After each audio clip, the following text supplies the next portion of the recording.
संयुक्त राष्ट्राच्या आमसभेत अपेक्षेप्रमाणे परराष्ट्र मंत्री सुषमा स्वराज यांनी पाकिस्तानचा पर्दाफाश केलाय। नवाज शरीफ यांच्या भाषणातले मुद्दे खोडून काढत पाकिस्तान हाच कसा दहशतवादाचा पुरस्कर्ता आहे हे स्वराज यांनी ठासून सांगितलं। दहशतवादाच्या शापानं जगाला ग्रासलंय, त्यामुळे दहशतवादाला आसरा देणाऱ्या देशाला एकटंच पाडलं पाहिजे असं त्या म्हणाल्या।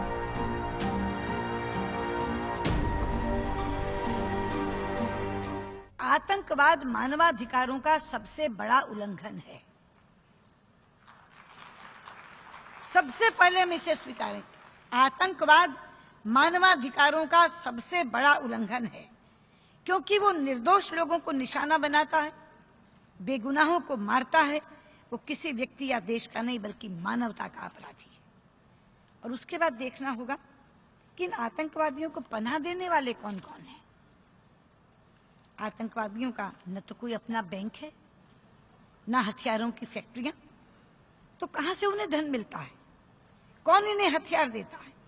कौन इन्हें सहारा देता है? कौन इन्हें संरक्षण देता है? ऐसे ही सवाल इसी मंच से अफगानिस्तान ने भी कुछ दिन पहले उठाए थे।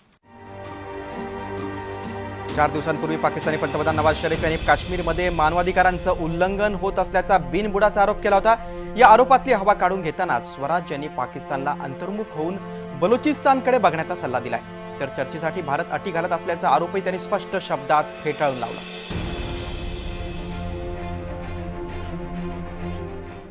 Pakistan wants peace with India. We are offering a dialogue to address all outstanding issues. But India has posed unacceptable preconditions to engage in a dialogue. दूसरी बात उन्होंने कही कि भारत जो शर्तें बातचीत के लिए लगा रहा है वो हमें मंजूर नहीं है। ये समझ नहीं रही कौन सी शर्त, किस शर्त की बात की जा रही है। हमारे शपथ ग्रहण समारोह से पहले जब हमने पाकिस्तान के प्रधानमंत्री को समारोह में आने का न्योता दिया था, आमंत्रण दिया था, तो क्या कोई शर्त रखी थी? मैं स्वयं इस्लामाबाद गई थी और कॉम्प्रिहेंसिव बायलैटरल डायलॉग हमने शुरू किया था इकट्ठे बैठकर। क्या कोई शर्त रखी थी? प्रधानमंत्री मोदी काबुल से दिल्ली आते हुए लाहौर उतर गए थे, कोई शर्त लगा कर गए थे क्या? ये कौन सी शर्तों की बात हो रही है? सच्चाई तो यह है अध्यक्ष जी कि शर्तों के आधार पर नहीं, मित्रता के आधार पर हमने पाकिस्तान के साथ सारे के सारे विवाद सुलझाने की पहल की थी। पुरीत झालेल्या दहशतवादी हल्ल्यानंतर पाकिस्तानला धडा शिकवण्यासाठी आता भारताच्या बाजूने कठोर पावलं उचलण्याची तयारी सुरू झाली आहे। याच रणनीतीचा भाग म्हणून पंतप्रधान नरेंद्र मोदी यांनी बैठक बोलावली होती, पण या बैठकीत करार न तोडता पाकिस्तानला जास्तीत जास्त अडचणीत कसं आणता येईल यावर चर्चा करण्यात आली। या बैठकीला परराष्ट्र सचिव एस जयशंकर, राष्ट्रीय सुरक्षा सल्लागार अजित डोवाल आणि पंतप्रधानांचे मुख्य सचिव नृपेंद्र मिश्रा उपस्थित होते।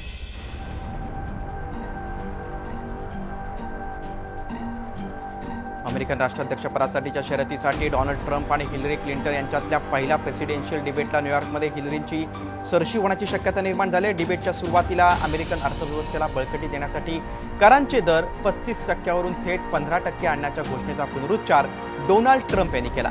तर शिक्षण आणि पायाभूत सुविधांवर सर्वाधिक गुंतवणूक करण्याची हमी क्लिंटन यांनी दिली। पण खरा वाद पेटला तो वर्णभेदाच्या मुद्द्यावरून। डोनाल्ड ट्रम्प हे वर्णभेदी मनोवृत्तीचे असल्याचा सनसनाटी आरोप हिलरी क्लिंटन यांनी केल्यानंतर ट्रम्प यांची चांगलीच कोंडी झाली। स्वतःचा इतिहास खंगाळला गेल्याने ट्रम्प यांना उत्तर देणं कठीण झालं। त्याचप्रमाणे हिलरी क्लिंटन यांनी ट्रम्पच्या निर्णया क्षमतेवर देखील प्रश्नचिन्ह उपस्थित केलं। एखाद्या विरोधी ट्विटमुळे जो माणूस विचलित होतो त्याच्या हाती अणुअस्त्रांच्या साठ्याची मालकी नसावी असा युक्तिवाद हिलरी क्लिंटन यांनी केला। त्यावर माझी निर्णय क्षमता आणि मानसिक स्थैर्य दोन्ही उत्तम असल्याचं ट्रम्प यांनी म्हटलं। काँग्रेस उपाध्यक्ष राहुल गांधी यांच्या किसान यात्रेत एकानं राहुल गांधींवर बूट फेकून मारलाय। उत्तर प्रदेशातल्या सीतापूरमध्ये हा प्रकार घडला। पोलिसांनी बूट फेकणाऱ्याला अटक करण्यात आली, पण बूट नेमका का फेकून मारला याबद्दल काही माहिती मिळू शकली नाही।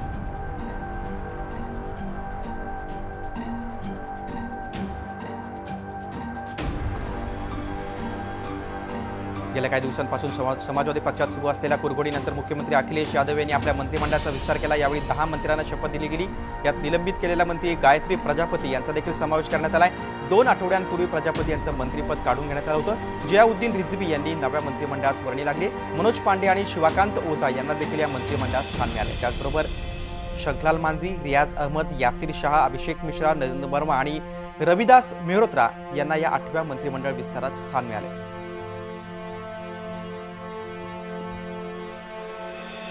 भारतीय अवकाश संशोधन संस्था इस्रोनं अंतराळ विश्वात नवा इतिहास रचलाय। स्कॅटसॅट-1 आणि अन्य देशांचे 5 उपग्रहून भारताचं प्रमुख प्रक्षेपण यान PSLV-C-35 अवकाशात झेपावलं। हवामान, वातावरण तसंच समुद्राची अद्ययावत माहिती आणि छायाचित्र या उपग्रहांमुळे मिळू शकेल। मुंबई IITचा प्रथम हा लघु उपग्रह देखील अवकाशात झेपावला। IIT मुंबईच्या एरोस्पेस इंजिनिअरिंग विभागात शिक्षण घेणाऱ्या सप्तर्षी बंडोपाध्याय आणि शशांक तामस्कर या 2 माजी विद्यार्थ्यांनी प्रथम विकसित केलाय। सुनामी सारख्या प्रलयाची पूर्वकल्पना देण्याची क्षमता प्रथममध्ये आहे असा दावा मुंबई IITनं केला।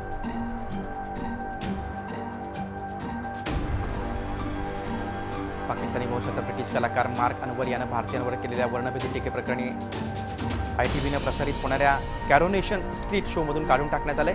ITVनं अनवरचं ट्विट गंभीर असल्याचं सांगत हे पाऊल उचललंय। काश्मीरच्या उरीमध्ये अतिरेकी हल्ल्यानंतर अनवरनं हे ट्विट केलं होतं।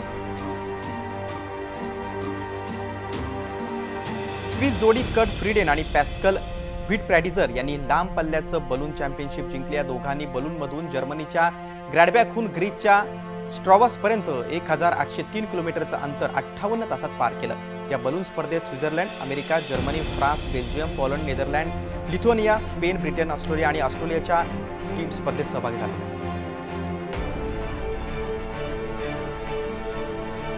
फ्रान्समधील लोकांनी मागील 2 दिवसात हवाई कसरतीचा आनंद लुटला। फ्रेंच अल्प्सच्या वर आकाशात जगभरातील पॅराग्लायडर्स, हँगग्लायडर्स आणि पॅराशूटकर्त्यांनी या कसरती करून दाखवल्या। या हवाई कसरती इकारस कप अंतर्गत आयोजित करण्यात आल्या होत्या।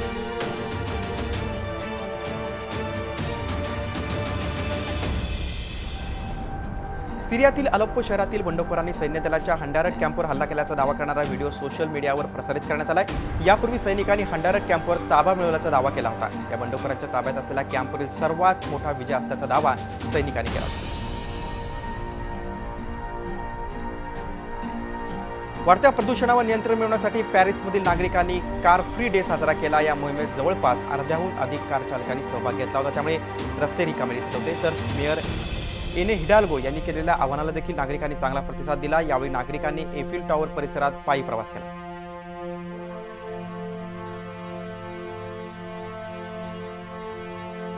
सिरियात सुरू असलेली सिरिया रशियन संयुक्त कारवाई हिंसक असल्याचं मत अमेरिकेनं व्यक्त केलं। ही कारवाई अतिरेक्यांविरोधात नसल्याचं अमेरिकेनं स्पष्ट केलंय। तर हे युद्ध थांबवणं आता शक्य नसल्याचं रशियन दूत यांनी UN सांगितलंय। अलेप्पो शहरावरील हल्ल्याप्रकरणी अमेरिका, ब्रिटन आणि फ्रान्स यांनी आवाहन केल्यानंतर UN सुरक्षा परिषदेची बैठक पार पडली। मागील आठवड्यात सिरियन सैनिकांनी रशियन सैनिकांच्या मदतीनं अलेप्पो शहरावर ताबा मिळवण्यासाठी हल्ले केले होते।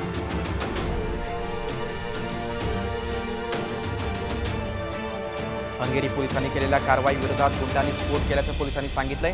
शनिवारी रात्री झालेल्या स्फोटात कोणत्याही अतिरेकी संघटनेचा हात नसल्याचा दावा पोलिसांनी केलाय। या प्रकरणी कोणतेच पुरावे नसल्याचं पोलिसांनी स्पष्ट केलंय। या स्फोटात 2 पोलीस जखमी झाले।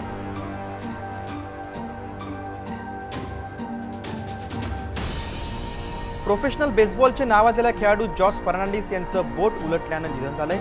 मियामी बीचवर बोट एका दगडाला आपटल्यानं अपघात झाल्याचं बोललं जातंय। बोटीत असलेल्या अन्य 2 जणांचाही यात मृत्यू झाला।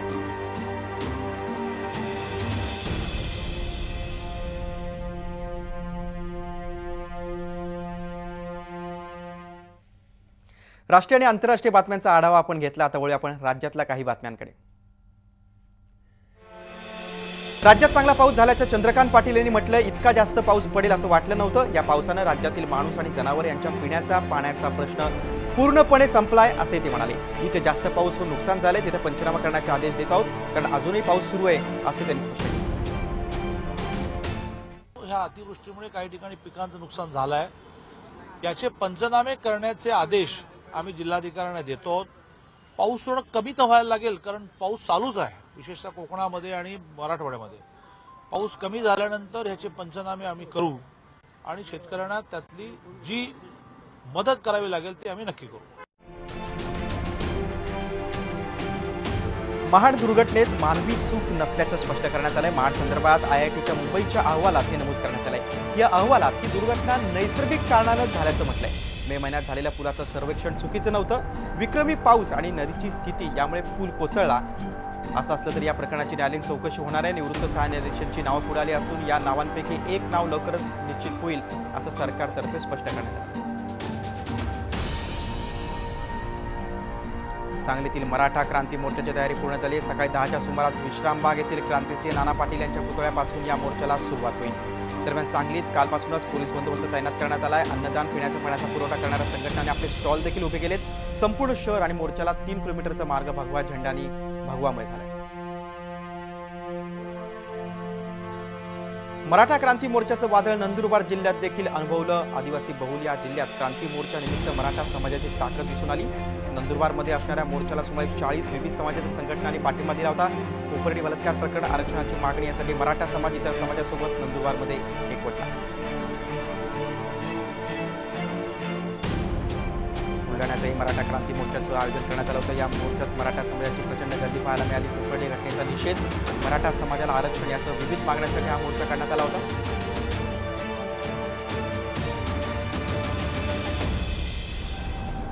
किती दिवस मुख्यमंत्री पदावर राहिलो हे महत्त्वाचं नसून कसं काम केलं हे महत्त्वाचं असल्याचं वक्तव्य केलं मुख्यमंत्र्यांनी। आणि या वक्तव्यामुळेच आता चर्चेला उधाण आलंय। विवेकानंद असं म्हणायचे की माणूस किती दिवस जगला हे महत्त्वाचं नाही, तो कसा जगला हे महत्त्वाचं आहे। आणि मी तुम्हाला थेट सांगलाय, अरे किती दिवस मुख्यमंत्री राहायचं हे महत्त्वाचं नाही। एक दिवस जरी मुख्यमंत्री पदाचा मिळाला तरी देखील त्या एका दिवसामध्ये असं काम करून दाखवायचं की लोकांनी म्हटलं पाहिजे की हा एक मुख्यमंत्री काहीतरी बदल करू शकला, काहीतरी परिवर्तन करू शकला। आणि त्याच भावनेनं आज आम्ही सगळे या ठिकाणी एकत्रितपणे या मंचावर आलेलो आहोत। मराठी क्रांती मोर्चाच्या सुरुवात झाल्यानंतर भाजपचे खासदार, मंत्री यांनी चर्चा सुरू केली की ब्राह्मण मुख्यमंत्री हटवण्यासाठी हे मोर्चे निघत आहे। विरोधकांनी कुठलेही राजीनामे मागितले नाही। मोर्चेतले लोक कधीही त्यांचा राजीनामा मागत नाही। भाजपच्या अंतर्गत वाद असेल तर मुख्यमंत्रीने खुलासा करावा।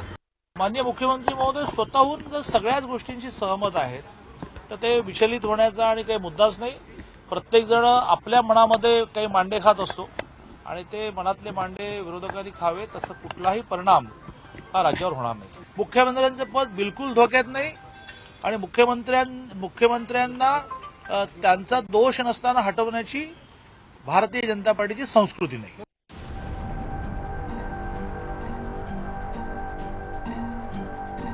सरकार एक पाऊल पुढे टाकून जिल्हा पातळीवर मूक मोर्चा आयोजकांशी चर्चा करायला तयार आहे। मराठा मोर्चाची कोंडी सोडवण्यासाठी मंत्री समूह करण्याचाही प्रस्ताव आहे। एक मंत्री आणि 2 विरोधी पक्षनेते एकत्र येऊन एक गट तयार होणार आहे।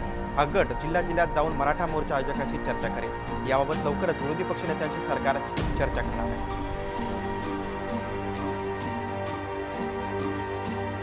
कोपर्डीच्या अत्याचाराच्या घटनेनंतर राज्यात मराठा मोर्चाने समाज मन ढवळून निघालेला असतानाच अहमदनगर जिल्ह्यात पुन्हा एकदा एका अल्पवयीन मुलीवर अत्याचार झालाय। पाथर्डी तालुक्यात ही दुर्दैवी घटना घडली। चिंतेची बाब म्हणजे अत्याचार झालेली मुलगी गतिमंद आहे। या प्रकरणी 53 वर्षीय आरोपीला मोहारी गावातून अटक करण्यात आली। अशोक सदाशिव वाल्लेकर असं आरोपीचं नाव आहे।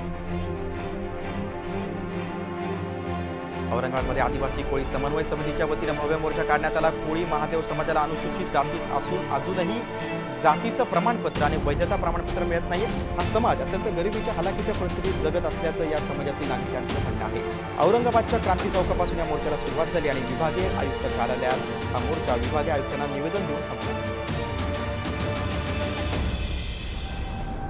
पालघर जिल्ह्यातील वाडा तालुक्यात आणखीन एका बालकाचा कुपोषणानं मृत्यू झाला। वाड्यातील सोनशव या गावातील वेदांत महेश मडवी या 4 वर्षीय बालकाचा कुपोषणानं मृत्यू झालाय। मात्र आरोग्य यंत्रणेनं या बालकाचा मृत्यू आजारानं झाल्याचा दावा केला। वेदांत तीव्र वजनाच्या श्रेणीमध्ये असून त्याला वाडा ग्रामीण रुग्णालयात उपचारासाठी दाखल केलं होतं। रुग्णालयात दाखल केल्यानंतर 15 मिनिटातच त्याचा मृत्यू झाला।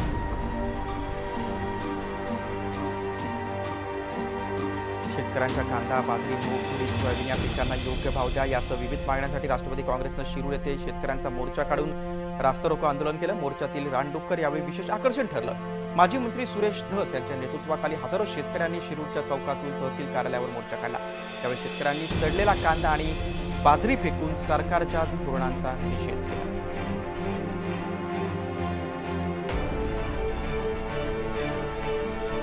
बीड जिल्ह्यातीलच नव्हे तर संपूर्ण महाराष्ट्रातील पर्यटकांचं आकर्षण असलेला सौताळा येथील धबधबा तब्बल 20 वर्षांनंतर धोधो बरसू लागलाय. 3 दिवसात झालेल्या अतिवृष्टीमुळे हा धबधबा ओसंडून वाहतोय. बीड आणि नगर जिल्ह्याच्या सीमेवर असलेला सौताळा या ठिकाणी रामेश्वर दरीमध्ये हा मोठा धबधबा आहे. 3 दिवसांपूर्वी झालेल्या तुफान पावसानं या धबधब्यानं रौद्ररूप धारण केलंय. 1 ते 1,500 फूट उंचीवरून कोसळणाऱ्या धबधब्याचं विहंगम रूप पाहण्यासाठी पर्यटक गर्दी करू लागले.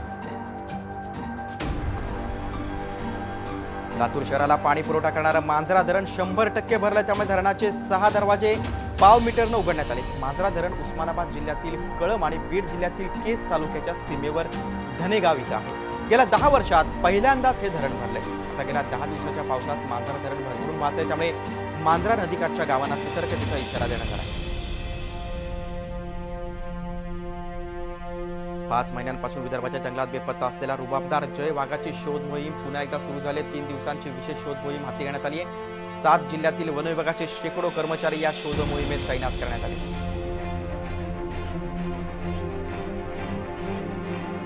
औरंगाबाद जिल्ह्यातल्या पैठणच्या संत एकनाथ सहकारी साखर कारखान्याच्या सर्वसाधारण सभेत राडा झालाय. प्रश्न विचारल्याचा राग आल्याने शिवसेना आमदार संदीपान भुमरे यांनी मारहाण केल्याचा आरोप शेतकरी नेते जयाजीराव सूर्यवंशी यांनी केलाय.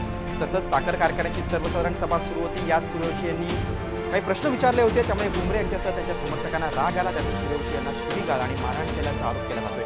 या संदर्भात जयाजीराव यांनी पैठण पोलीस ठाण्यात तक्रार दिली. भगवान गडावरील दसरा मेळाव्याचा वाद चांगलाच पेटणार अशी चिन्ह आहेत. गडावर यापुढे कुठलाही राजकीय मेळावा होऊ नये अशी भूमिका महंत नामदेव शास्त्री यांनी घेतली होती. मात्र भगवान गडाच्या दसरा मेळावा कृती समितीने मात्र याचा विरोध केलाय. पंकजा मुंडे यांना विरोध करायचा असल्याचं महंतांनी पदाचा राजीनामा द्यावा अशी मागणी समितीने केली. महिला म्हणून विरोध करीत असल्याचं महिला आयोगाकडे याची तक्रार करणार असल्याचं महिला समितीने सांगितलं.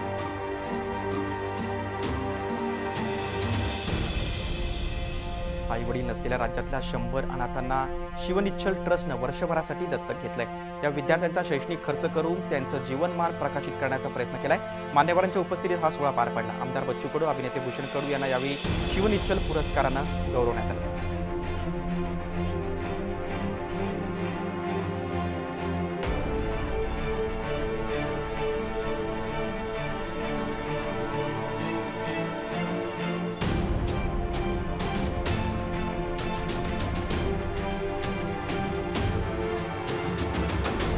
विदर्भ मराठवाड्याच्या काही भागात या आठवड्यातही मुसळधार पाऊस पडेल असा अंदाज कुलाबा वेधशाळेनं वर्तवलाय. यंदा गेल्या कित्येक वर्षात पहिल्यांदाच मराठवाड्यात सरासरीपेक्षा जास्त पावसाची नोंद झाली. या आठवड्यात मुंबई आणि कोकणात मात्र पावसाचा जोर कमी राहील असा अंदाज कुलाबा वेधशाळेनं वर्तवलाय. मुंबईत डेंग्यूचा धोका वाढतच चालला. गेल्या 10 दिवसात डेंग्यूचे 136 रुग्ण आढळून आले तर सप्टेंबर महिन्यात डेंग्यूचे 296 रुग्ण आढळून आलेत.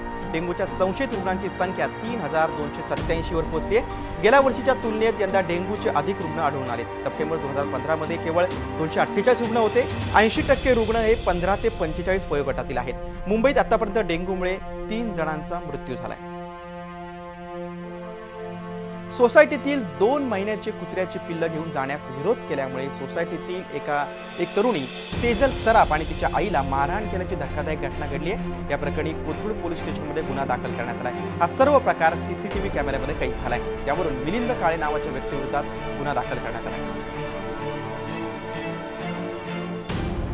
मुंबईतील बीडीडी चाळीच्या आराखड्याची उत्सुकता सारण्यास लागली. या इमारतींचा आराखडा आता फायनल झालाय. नगरविकास खात्याने अधिसूचना काढली. त्यात 500 स्क्वेअर फूट कार्पेट घर म्हटलंय.